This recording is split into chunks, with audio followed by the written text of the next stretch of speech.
ঢাকাই সিনেমার চিত্রনায়ক মুন্না খান আলোচনা আর সমালোচনার মাঝে থাকতেই বেশি পছন্দ করেন তিনি। এবার চিত্রনায়িকা ইয়ামিন হক ববির বিরুদ্ধে মামলা করার হুঁশিয়ারি দিয়ে আলোচনায় এসেছেন এ নায়ক। এবারের ঈদে মুক্তির অপেক্ষায় থাকা বহুল আলোচিত চলচ্চিত্র তছনছ এর প্রচারণায় ব্যতিক্রমী পরিস্থিতির সৃষ্টি হয়েছে। চলচ্চিত্রটির প্রযোজনা সংস্থার উদ্যোগে রাজধানীর একটি রেস্টুরেন্টে আয়োজন করা হয় বিশেষ সংবাদ সম্মেলনের। নির্ধারিত সময়ে পরিচালক, প্রযোজক সহ অধিকাংশ কলাকুশলী উপস্থিত হলেও ২.৫ ঘন্টারও বেশি সময় অতিবাহিত হওয়ার পরেও সংবাদ সম্মেলনে অনুপস্থিত ছিলেন চলচ্চিত্রটির অন্যতম প্রধান আকর্ষণ চিত্রনায়িকা ববি।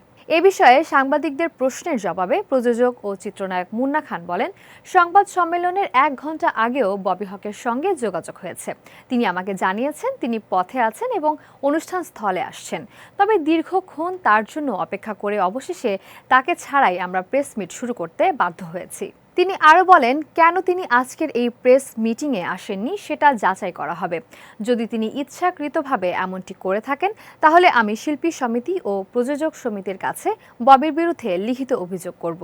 অভিযোগের কোনো বিচার সমিতি না করলে ঈদের পর আমি কোর্টে গিয়ে ববি হকের বিরুদ্ধে ৪ কোটি টাকা ক্ষতিপূরণ চেয়ে মামলা করব।